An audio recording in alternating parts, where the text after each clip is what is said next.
He was a brilliant criminal, and he used many different names.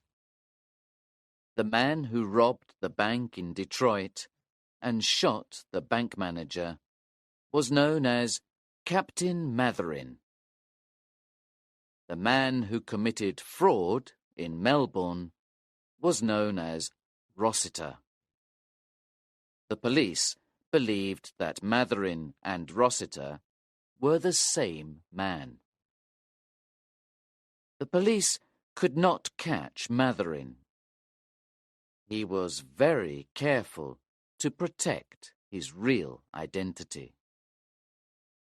Most of the people who worked with him did not even know what he looked like. Only 2 people in the world could identify him. One of them was the bank manager he had killed in Detroit. Matherin shot him in front of his girlfriend. It was the other person who ended Matherin's criminal career. It all happened in a very dull way, if you look at it from one point of view.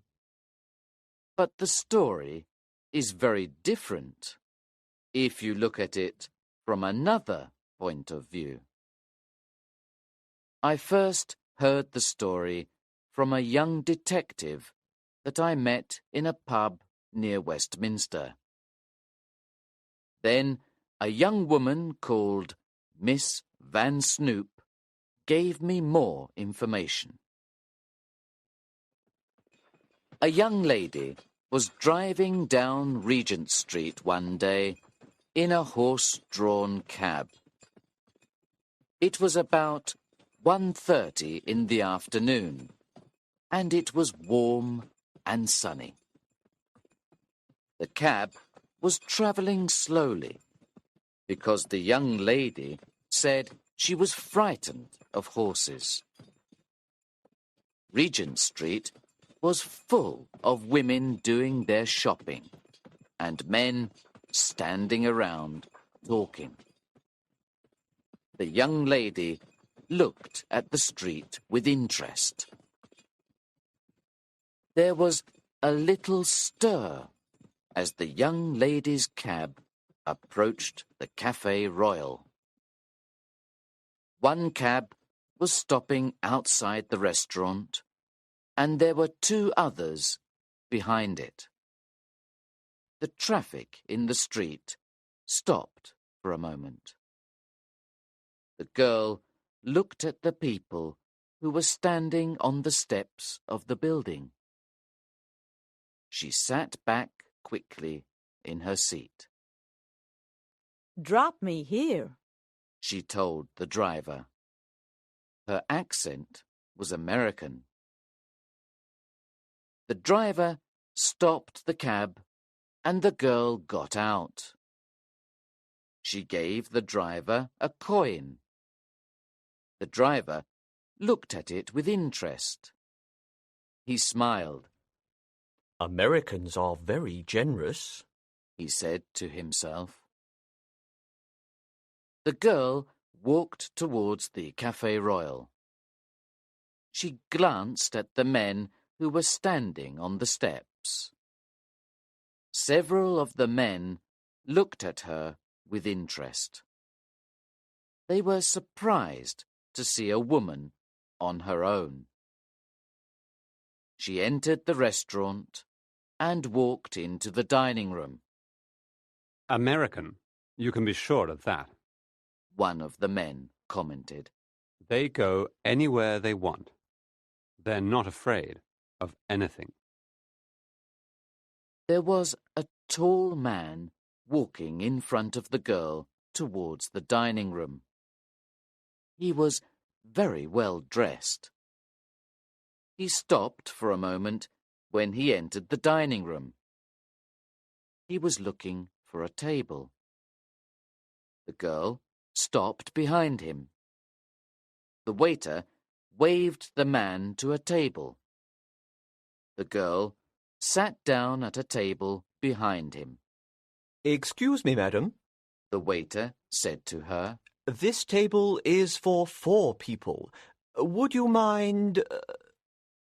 I guess I'll stay where I am, The girl said softly. She gave the waiter a determined look and put some money into his hand. The restaurant was full of people. Many people looked at the girl who was eating alone, but she did not seem to be embarrassed or shy. She did not look at anyone. When she was not looking at her plate, she kept her eyes fixed on the back of the man at the next table. He ordered champagne with his lunch. The girl drank water. Suddenly, she called a waiter. Please bring me a sheet of paper and my bill, She said quietly. The waiter came back with a sheet of paper. The girl thought for a few minutes. Then she began to write something. She folded the paper and put it in her purse. Then she paid her bill. A few minutes later, the man at the next table paid his bill as well.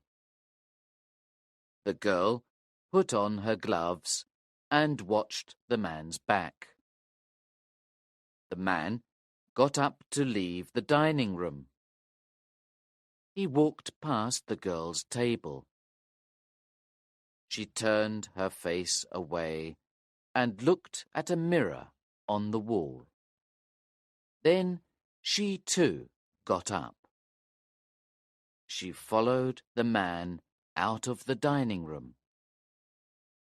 The man stopped on the steps for a moment. The porter was talking to a policeman. He noticed the man and asked him if he wanted a cab. Yes, please. The man replied. Then the porter noticed the girl. She was standing behind the man. As he turned towards her, he saw that her hand was in the man's pocket. She was stealing something. She pulled her hand back quickly. What? The man cried out.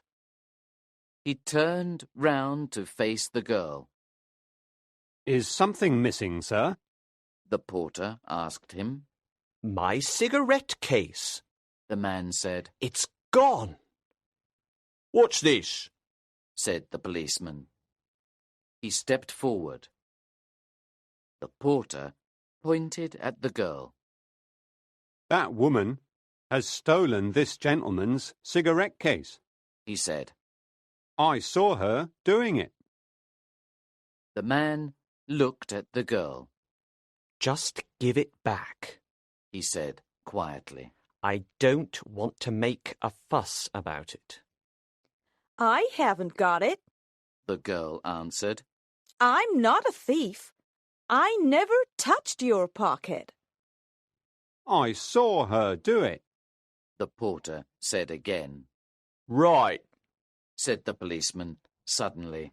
You'll have to come with me, young lady. You too, sir. He said to the well-dressed man. We'll take a cab to the police station. I didn't steal anything. The girl said again. She got into the cab very calmly when it arrived. The policeman watched her carefully. He did not want her to throw anything out of the window. The well-dressed man sat quietly in the cab, looking out of the window. When they arrived at the police station, the girl denied the crime again. We'll have to search her, the inspector decided. She was taken to a room for an interview with the female searcher. The girl entered the room of the female searcher. As soon as the door was closed, she put her hand in her pocket. She took out the cigarette case and placed it on the table. There you are, The girl said. Now, She went on. I want you to look in this pocket. Find my purse and take it out. The woman took out the girl's purse. Open it.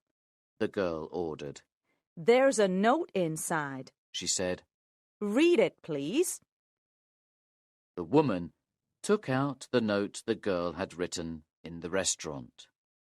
It said, I am going to steal something from this man. It is the only way to get him into a police station without violence. He is Colonel Matherin, alias Rossiter, alias Connell. The police in Detroit, New York, Melbourne, Colombo, and London want him. He is a very dangerous man.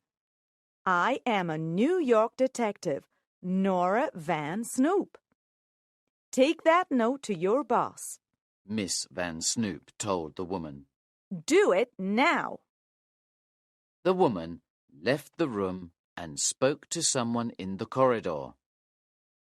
A few minutes later, the inspector came into the room. Don't worry. Miss Van Snoop told him. I've got my documents here with me. I can prove who I am.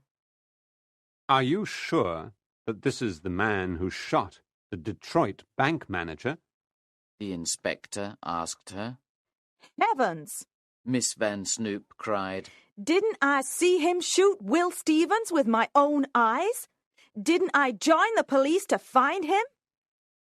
The inspector left the room.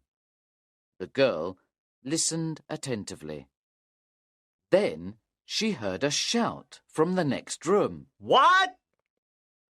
The inspector came back. I think you're right. He told her. It is Matherin. But why didn't you ask the police to help you?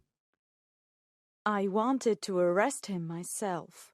Miss Van Snoop explained. And now I have. She said quietly. Oh, Will. Will. Miss Van Snoop sat down and began to cry.